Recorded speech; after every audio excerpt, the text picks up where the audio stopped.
नमस्कार दोस्तों, मैं हूं अमित और स्वागत है आपका हमारे चैनल पर।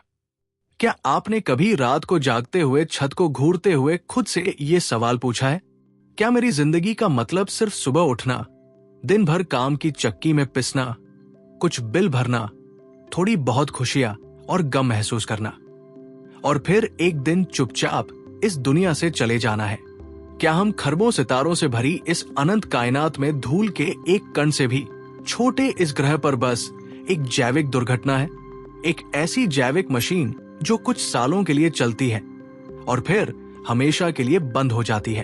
अगर इन सवालों ने आपके अंदर एक अजीब सी बेचैनी, एक खालीपन पैदा कर दिया है, तो आप अकेले नहीं हैं।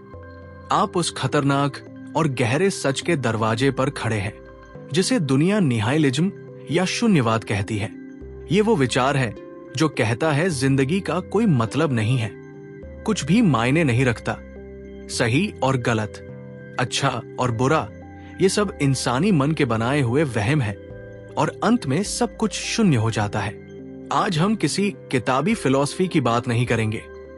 आज हम उस खाई में उतरेंगे जिसमें झांकने से भी डर लगता है। हम उस सच का सामना करेंगे जो हमारी पूरी दुनिया को हिलाकर रख सकता है। ये वीडियो शायद आपको असहज कर दे, ये शायद आपकी रातों की नींद उड़ा दे, लेकिन अगर आप हिम्मत करके अंत तक बने रहे तो शायद आपको उस अंधेरे के पार आजादी की एक नई रोशनी भी नजर आ जाए। तो चलिए शुरू करते हैं निहाइलिज्म के सच का ये सफर। सदियों से, हजारों सालों से इंसान ने इस खालीपन से बचने के लिए एक खूबसूरत कहानी बनाई थी। एक कहानी जिसमें एक ऊपर वाला था, एक बनाने वाला था जो हम सब पर नजर रखे हुए था। हमारी जिंदगी उसकी एक बड़ी योजना का हिस्सा थी। हमारे अच्छे कामों का फल मिलेगा और बुरे कामों की सजा। मौत अंत नहीं बल्कि एक नई शुरुआत थी। ये कहानी एक गर्म कंबल की तरह थी जो हमें ब्रह्मांड की ठंडी और बेरहम सच्चाई से बचाती थी। ये एक जहाज था जो हमें यकीन दिलाता था कि हम इस अनजान समंदर में अकेले नहीं हैं। कोई है जो हमें सही रास्ते पर ले जाएगा। इस जहाज ने हमें सुरक्षा दी, एक समुदाय दिया, जीने का एक मकसद दिया। इसने हमें बताया कि क्या सही है और क्या गलत। इसने हमारे दुखों को एक मतलब दिया कि ये एक इम्तिहान है, एक परीक्षा है। इस यकीन की छाव में जिंदगी आसान लगती थी। लेकिन फिर 19वीं सदी में एक जर्मन फिलोसोफर आया जिसके शब्द एक हथौड़े की तरह थे। उसका नाम था फ्रेडरिक नीत्शे। उसने दुनिया के सामने आकर एक ऐसा ऐलान किया जो किसी भूचाल से कम नहीं था। उसने कहा, God is dead, God remains dead and we have killed him. यह कोई मजाक नहीं था। नीत्शे ये नहीं कह रहा था कि कोई आसमान में रहने वाला इंसान मर गया है। वो कह रहा था कि विज्ञान, तर्क और आधुनिक सोच की लहर ने उस विश्वास की नींव को ही हिला दिया है जिस पर हमारी पूरी सभ्यता, हमारे सारे नैतिक मूल्य, हमारी जिंदगी का पूरा मतलब टिका हुआ था।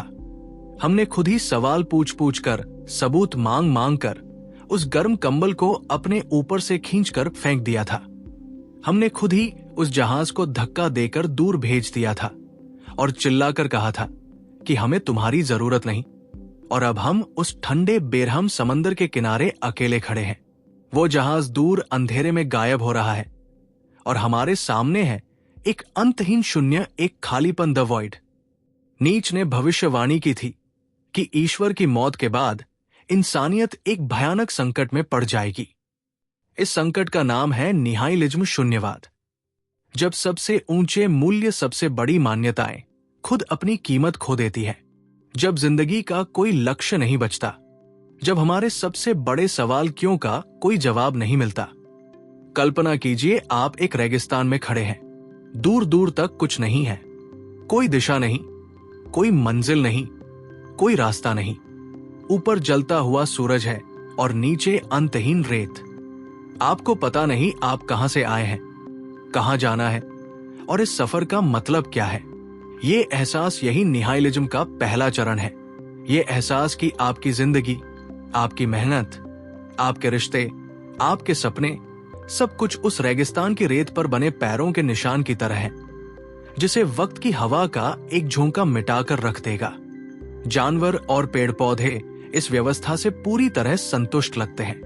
वो इस दुनिया में आते हैं, अपना काम करते हैं और बिना कोई सवाल पूछे चले जाते हैं।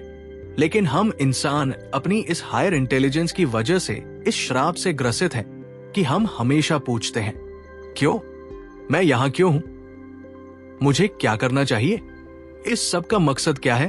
अगर जिंदगी का कोई मतलब नहीं है, अगर अंत में सब शून्य ही होना है, तो फिर क्यों ना इस छोटी सी जिंदगी के हर पल को निचोड़ लिया जाए? क्यों ना सिर्फ और सिर्फ अपनी इंद्रियों को खुश करने में लग जाए? यही हेडोनिज्म का रास्ता है। ये लोग कहते हैं, eat drink and be merry for tomorrow we die. खाओ पियो और मौज करो क्योंकि कल तो मर ही जाना है। ये रास्ता हमें अंतहीन डिस्ट्रैक्शंस की दुनिया में ले जाता है। देर रात तक चलने वाली पार्टियां, नशे में डूबना, binge watching shows, social media पर घंटों तक अपनी जिंदगी को दूसरों से कंपेयर करना, लेटेस्ट गैजेट खरीदने की होड़, फास्ट फूड का नशा, ये सब उस अंदर के खालीपन की आवाज को दबाने के तरीके हैं। ये उस शोर की तरह है जो उस भयानक खामोशी को भरने के लिए पैदा किया जाता है। लेकिन ये एक प्यास है जो कभी नहीं बुझती। हर पार्टी के बाद की सुबह और खाली लगती है। हर नया फोन कुछ ही हफ्तों में पुराना हो जाता है। हर वेब सीरीज खत्म होने पर एक और बड़ा शून्य छोड़ जाती है। ये एक ट्रेडमिल पर भागने जैसा है। आप थक जाते हैं, पसीने से भीग जाते हैं, पर पहुंचते कहीं नहीं। तीसरा रास्ता है बड़ी विचारधाराओं का गुलाम बन जाना, स्लेवरी टू आइडियोलॉजीज। जब ईश्वर मर जाता है तो उसकी जगह लेने के लिए नए ईश्वर पैदा हो जाते हैं। ये नए ईश्वर है राष्ट्रवाद, नेशनलिज्म, फांसीवाद, फैसिज्म, साम्यवाद, कम्युनिज्म या कोई भी इज्म जो आपको एक बड़ी पहचान और एक महान मकसद का हिस्सा होने का एहसास दिलाता है। ये विचारधाराएं आपको बताती है कि आप अकेले नहीं हैं। आप एक महान राष्ट्र, एक महान जाति या एक महान क्रांति का हिस्सा है। आपका जीवन अब सिर्फ आपका नहीं है, बल्कि एक बड़े लक्ष्य के लिए समर्पित है। ये आपको दुश्मन देती है जिनसे आप नफरत कर सकते हैं, और हीरो देती है जिनकी आप पूजा कर सकते हैं। ये निहालिज्म के खालीपन का सबसे खतरनाक जवाब है, क्योंकि जब आप अपनी सोचने की क्षमता किसी और के हाथ में दे देते हैं तो आप कुछ भी करने को तैयार हो जाते हैं। इतिहास गवाह है, 20वीं सदी के सबसे बड़े नरसंहार इन्हीं विचारधाराओं के नाम पर हुए। उन लोगों द्वारा जो अपनी जिंदगी के खालीपन को किसी महान मकसद के नाम पर खून बहाकर भरना चाहते थे। ये तीनों रास्ते, चाहे वो अंधी आस्था हो, अंतहीन मजा हो या किसी विचारधारा की गुलामी, असल में एक ही काम करते हैं। आपको उस भयानक सच का सामना करने से रोकते हैं कि आप इस ब्रह्मांड में अकेले हैं और आपकी जिंदगी का कोई पहले से तयशुदा मतलब नहीं है। लेकिन क्या होगा अगर आप भागना बंद कर दें? क्या होगा अगर आप उस खाई के किनारे खड़े होकर उसकी गहराई में झांकने की हिम्मत करें? अब हम निहाइलिज्म के सबसे अंधेरे, सबसे खतरनाक पहलू में उतर रहे हैं। एक ऐसी जगह जहां नैतिकता खत्म हो जाती है और इंसानियत दम तोड़ देती है। इसे कहते हैं मोरल नैतिक निहालिज्म। इसका सिद्धांत बहुत सरल है। अगर कोई ऊपर वाला नहीं है, कोई ब्रह्मांडीय नियम नहीं है, कोई कर्म का सिद्धांत नहीं है, तो फिर सही और गलत जैसी कोई चीज असल में मौजूद ही नहीं है। ये सिर्फ शब्द है, समाज द्वारा बनाए गए नियम है ताकि लोग एक दूसरे को मार ना डालें और व्यवस्था बनी रहे। सोचिए इस बात की गहराई को। एक नैतिक निहालिस्ट के लिए किसी भूखे को खाना खिलाना और किसी का गला काट देना, इन दोनों कामों में स्वाभाविक रूप से कोई नैतिक अंतर नहीं है। दया और क्रूरता में कोई एक दूसरे से बेहतर नहीं है। वफादारी और धोखा सिर्फ दो अलग अलग रणनीतियां हैं। माफी और बदला में कोई एक स्वाभाविक रूप से अच्छा नहीं है। ये सब सिर्फ इंसानी राय है, कोई सार्वभौमिक सत्य नहीं। ये वो सोच है जो इतिहास के सबसे क्रूर तानाशाहों, सीरियल किलर्स और अपराधियों को जन्म देती है। अगर कोई स्वर्ग नहीं है जिसके लिए अच्छे काम करने हैं और कोई नर्क नहीं है जिससे डरना है, तो फिर मुझे अच्छा क्यों बनना चाहिए? अगर मैं किसी का हक मारकर, किसी को धोखा देकर आगे बढ़ सकता हूं और मुझे पकड़ा नहीं जाता तो मुझे ऐसा क्यों नहीं करना चाहिए। महान रूसी लेखक फदोर दोस्तोस्की ने अपने उपन्यास द ब्रदर्स करामाजोफ में एक किरदार से कहलवाया था, if God does not exist everything is permitted. अगर ईश्वर मौजूद नहीं है तो सब कुछ जायज है, सब कुछ जायज है। ये 3 शब्द इंसानियत को तबाह करने की ताकत रखते हैं। पॉप कल्चर में इसका सबसे बेहतरीन उदाहरण है द डार्क नाइट का द जोकर। वो पैसे के लिए केओस नहीं फैलाता, वो ताकत के लिए नहीं लड़ता, वो बस दुनिया को ये साबित करना चाहता है कि सभ्यता, नियम और नैतिकता का ये मुखौटा बहुत पतला है। बस एक बुरा दिन, एक धक्का और कोई भी इंसान हैवान बन सकता है। जोकर एक प्योर मोरल नाहिलिस्ट है। वो कहता है some man just want to watch the world burn. कुछ लोग बस दुनिया को जलते हुए देखना चाहते हैं। क्यों? क्योंकि जलने और ना जलने में कोई फर्क ही नहीं है, सब एक मजाक है। फिल्म फाइट क्लब का टाइलर डर्डन भी इसी निहाइलिज्म से पैदा होता है। वो कंज्यूमरिज्म, कॉर्पोरेट जॉब्स और आधुनिक जिंदगी की निरर्थकता के खिलाफ एक हिंसक विद्रोह शुरू करता है। उसका मकसद है सब कुछ तोड़ देना, सब कुछ शून्य पर ले आना ताकि कुछ नया बनाया जा सके। लेकिन खतरा सिर्फ बड़े विलन्स या ऐतिहासिक घटनाओं में नहीं है, ये खतरा हमारे अंदर भी है। जब कोई युवा डिप्रेशन में जाकर कहता है व्हाट्स द पॉइंट, कुछ भी करने का क्या फायदा, वो एग्जिस्टेंशियल नाहिलिज्म की गिरफ्त में है। उसे लगता है कि उसकी जिंदगी की कोई कीमत नहीं, उसके होने या ना होने से किसी को कोई फर्क नहीं पड़ता। ये निराशा, ये उदासी, ये उम्मीद का मर जाना, ये भी निहालिज्म का ही एक रूप है।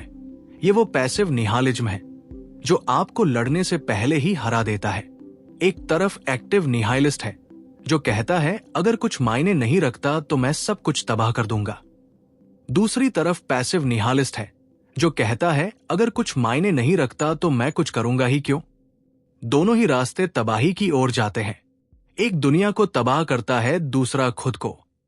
तो क्या यही हमारा अंत है?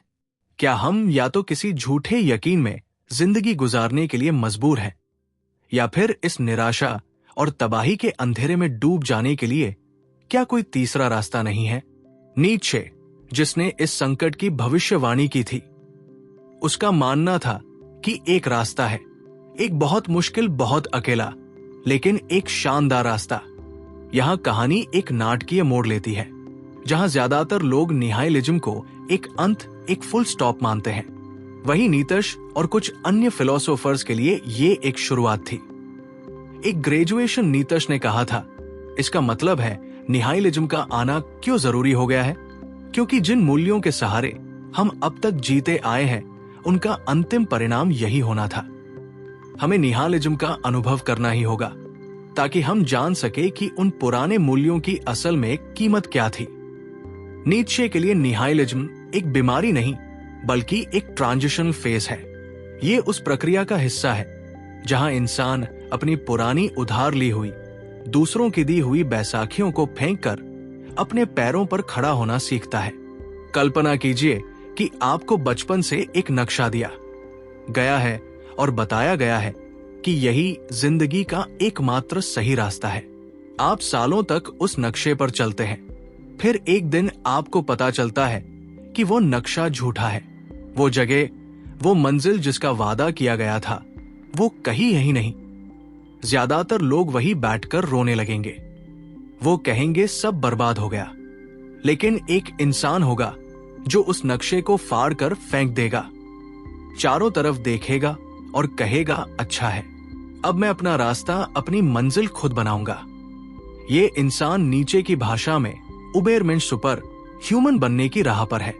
उबेमच कोई सुपर हीरो नहीं है जिसके पास अलौकिक शक्तियां हैं। उबेमच वो इंसान है जो ये समझ चुका है कि जिंदगी का कोई पहले से तयशुदा मतलब नहीं है, और इस बात से दुखी होने के बजाय वो इसे एक मौके की तरह देखता है।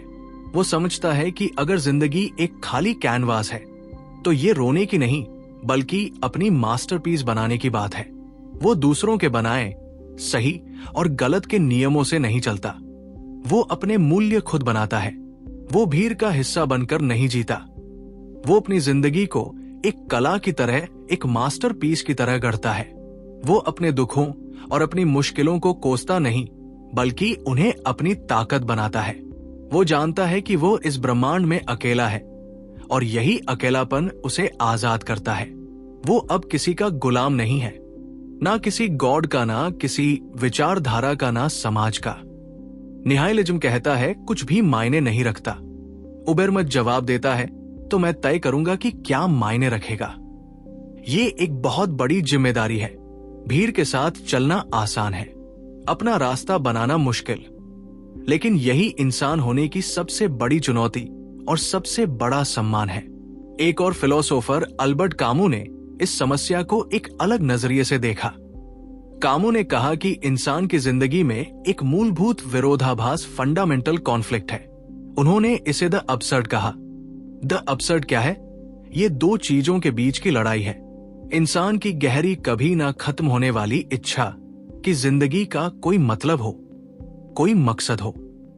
ब्रह्मांड की ठंडी, खामोश और उदासीन सच्चाई कि उसका कोई मतलब नहीं है।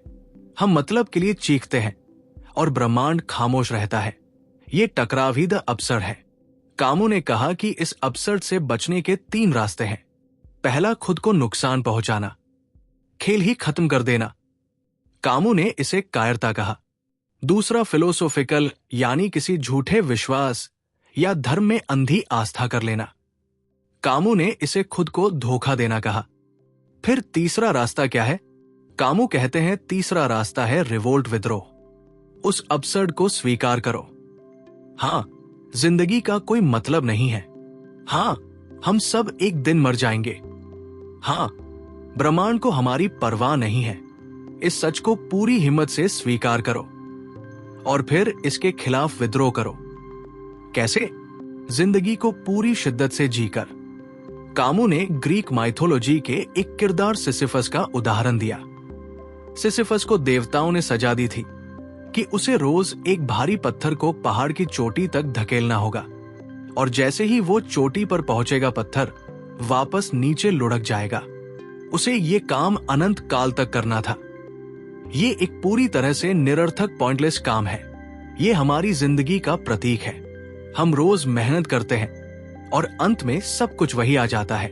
लेकिन कामू कहते हैं we must imagine Sisyphus happy. हमें सिसिफस को खुश कल्पना करना चाहिए। क्यों? क्योंकि जिस पल से सिसिफस ये स्वीकार कर लेता है कि यही उसकी हकीकत है और उस पत्थर को धकेलने के काम में ही अपनी पूरी ताकत, अपना पूरा ध्यान लगा देता है, वह देवताओं से ज्यादा ताकतवर हो जाता है। वो अपनी सजा को अपने काम में बदल देता है। उसका विद्रोह उसके पॉइंटलेस काम को पूरी तरह से जीने में है। हमारे लिए इसका मतलब है जिंदगी का मतलब ढूंढना बंद करो और जिंदगी को जीना शुरू करो। इस बात से निराश होने के बजाय कि सब कुछ निरर्थक है, इस बात से खुश हो कि तुम कुछ भी करने के लिए आजाद हो। तुम्हें किसी के बनाए रास्ते पर चलने की जरूरत नहीं है। हर पल, हर अनुभव, हर खुशी, हर गम, सब कुछ कीमती है। इसलिए नहीं कि वह किसी बड़े मकसद का हिस्सा है, बल्कि इसलिए क्योंकि वह बस है और तुम्हारे पास उसे महसूस करने के लिए ये कुछ साल है। तो अब हम वापस उसी सवाल पर आते हैं जहां से हमने शुरू किया था। अगर कुछ भी मायने नहीं रखता तो हम जीते क्यों हैं? अब हमारे पास इसके कुछ संभावित जवाब है। एक जवाब है कि हम किसी कहानी में यकीन कर लें ताकि हमें इस सवाल का सामना ही ना करना पड़े। दूसरा जवाब है कि हम निराशा में डूब जाएं या दुनिया को तबाह करने निकल पड़े। लेकिन एक तीसरा, ज्यादा मुश्किल और ज्यादा खूबसूरत जवाब ही है। शायद जिंदगी का कोई मतलब नहीं है और ये कोई श्राप नहीं बल्कि एक वरदान है। ये एक खाली किताब है और कलम आपके हाथ में है। दूसरे लोग आपको बताएंगे कि आपको क्या लिखना है। समाज, परिवार, धर्म, देश सब आपको अपनी अपनी तैयार कहानियां देंगे। लेकिन आपके पास ये चुनने की आजादी है कि आप अपनी कहानी खुद लिखें। इस बात को भारतीय दर्शन के एक गहरे सिद्धांत से भी जोड़ा जा सकता है। गीता में निष्काम कर्म का सिद्धांत है। कर्म करो, फल की चिंता मत करो। इसका एक मतलब यह भी है कि काम को किसी बाहरी मकसद या नतीजे के लिए मत करो। उस काम को करने के आनंद के लिए करो। जीने का मकसद किसी मंजिल पर पहुंचना नहीं, बल्कि सफर का हर कदम पूरी जागरूकता और आनंद के साथ लेना है। ये निहाइलिज्म के अंधेरे का एक शक्तिशाली जवाब है। जब आप नतीजे की परवाह किए बिना अपना काम करते हैं, तो आप निरर्थकता के डर से आजाद हो जाते हैं। आपका काम ही आपका इनाम बन जाता है। तो अब गेंद आपके पाले में है। आप अपनी जिंदगी के खालीपन को देखकर क्या करेंगे? क्या आप उस शून्य से डरकर भागेंगे और किसी पुराने आरामदायक झूठ में पनाह लेंगे? क्या आप उस शून्य के गुस्से में दुनिया को या खुद को नुकसान पहुंचाएंगे, या फिर